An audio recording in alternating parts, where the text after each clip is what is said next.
महाराष्ट्रातील विविध मुद्द्यांवर आज आदित्य ठाकरे यांनी जबरदस्त टोला लगावला। इंडिगो विमानसेवा अडचण, समृद्धी महामार्ग, एव्हिएशन सेक्टर, कामगार सेनावाद, 2 उपमुख्यमंत्रीपदे, पर्यटन उद्योग आणि विदर्भ प्रश्न या सर्वांवर सविस्तर प्रतिक्रिया दिली। इंडिगो फटक्यावर बोलताना, सुदैवाने आम्हाला दुसरं विमान मिळालं, पण देशभरातील अनेक प्रवाशांना महत्त्वाच्या ठिकाणी पोहोचता आलं नाही, त्यामुळे त्यांना मोठा फटका बसला। इंडिगोला नोटीस दिली आहे, पण संबंधित मंत्री याला जबाबदार नाहीत का? नियमावली मोडली जात आहे, केंद्र सरकारने यावर उत्तर दिलंच पाहिजे, असे आदित्य ठाकरे म्हणाले। आहे आम्हाला सुदैवाने दुसरं एक विमान मिळालं, पण देशभरात गेल्या 2-3 दिवसात अनेक असे लोक होते जे वेळेवर त्यांच्या कार्यक्रमाला किंवा महत्त्वाच्या इव्हेंट्सना पोहोचू शकले नाहीत। आपण पाहतो जो काही गोंधळ सगळीकडेच उडालेला आहे। आता याच्यात नेमकं जबाबदार कोण? इंडिगोच्या सगळ्या पूर्ण गोंधळामध्ये ठीक आहे, सीओला तुम्ही एक शोकॉज नोटीस पाठवलेली आहे, पण जे मंत्री महोदय आहेत ते देखील याच्यात जबाबदार नाही आहेत का?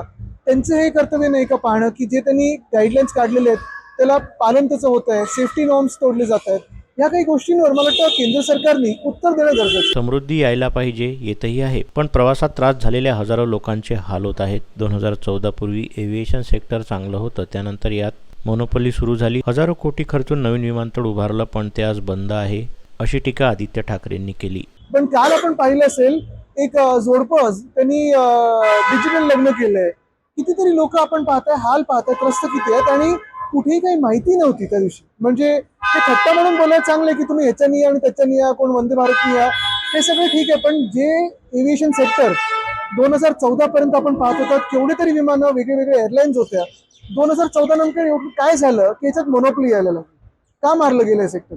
दुसरी धक्कादायक गोष्ट ही देखील आहे, आपण पण ह्याचा अभ्यास करा, अनेक आपल्या देशात जे नवीन एअरपोर्ट्स उडानमध्ये बनवलेले आहेत, ते एअरपोर्ट्स त्याच्यावर हजारो कोटीचा खर्च झालाय आणि आता बंद आहेत।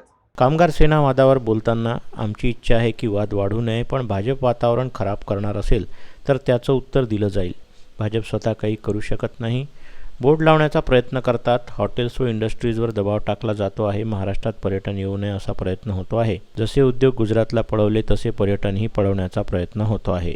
माझी इच्छा आहे की हा वाद वाढू नये, पण जर भाजपने राडा करण्याचा प्रयत्न केला, कुठेही वातावरण खराब करण्याचा प्रयत्न केला तर त्याला उत्तर दिलं जाईल।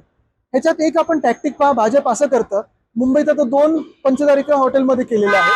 पहिली गोष्ट म्हणजे पोलीस बंदोबस्तला होतं आणि त्यांच्या मागून SRPFच्या मागून लपून हे भाजपची काही टोळी येते आणि स्वतःचा बोर्ड लावण्याचा प्रयत्न करते।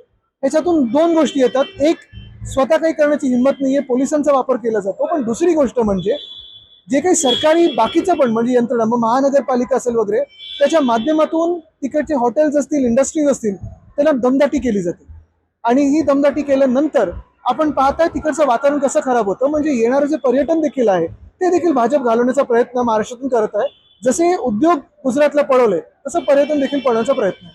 2 उपमुख्यमंत्री पदावर बोलताना, तुमच्याकडे संख्याबळ आहे, सत्ता आहे, मग 2 उपमुख्यमंत्री अशी बोगस पदे का निर्माण केली, असाही सवाल त्यांनी विचारला। सत्ताधारी भाजप, अनाकोंडा आणि 2 विषारी साप सगळं हडपायचं, आम्ही पदासाठी भांडत नाही, लोकशाहीला हक्काची पदे मिळावीत म्हणून लढत आहोत। 2 खोटी पदे निर्माण केली त्यासाठीही आम्ही भांडत नाही, आम्ही कर्जमुक्ती मागतो आहोत, ते दिली जात नाही आहे। तसेच वेगळा विदर्भ होऊ शकत नाही, महाराष्ट्र हा विदर्भाचा अविभाज्य भाग आहे। विजय वडेट्टीवार विदर्भाचे नेते, मुख्यमंत्री विदर्भाचेच आहेत। उद्धव ठाकरे मुख्यमंत्री असताना कर्जमाफी दिली होती, निवडणुकांचा विचार न करता निर्णय घेतला होता, आता सरकार कर्जमाफी देणार आहे का, असे आदित्य ठाकरे माध्यमांशी बोलताना म्हणाले। तुमच्याकडे संख्याबळ आहे ना, मग तुम्ही 2 बोगस पदं कशाला निर्माण केलेत?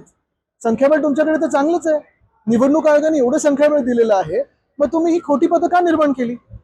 बघा, तुम्हाला सांगतो, ह्याच्यातून जो सत्ताधारी पक्ष आहे भाजप आणि त्यांचे जे 2 मित्र पक्ष आहेत म्हणजे अॅनाकोंडा आणि 2 विषारी साप, ह्यांची वृत्ती ही कळते की सगळं काही ढापायचं, सगळं काही हडपायचं आणि स्वतःकडे ठेवायचं। कोएक्झिस्टन्स हा त्यांच्यामध्ये प्रकारच नाहीये। आणि आम्ही कशासाठी भांडतोय? आम्ही पदांसाठी भांडतच नाही होत, आपण पहा, लोकशाहीमध्ये जे पद असायला पाहिजे ते नाही ठेवत आणि 2 खोटी पदं निर्माण केली, चला त्याच्यासाठी पण आम्ही भांडत नाही होत। पण जे आम्ही सतत मागे लागलोय की कर्जमुक्ती द्या, कर्जमुक्ती द्या, ते तरी द्या ना तुम्ही। एवढं सगळं तुमच्याकडे आहे ना, कर्जमुक्ती तर द्या शेतकऱ्याला।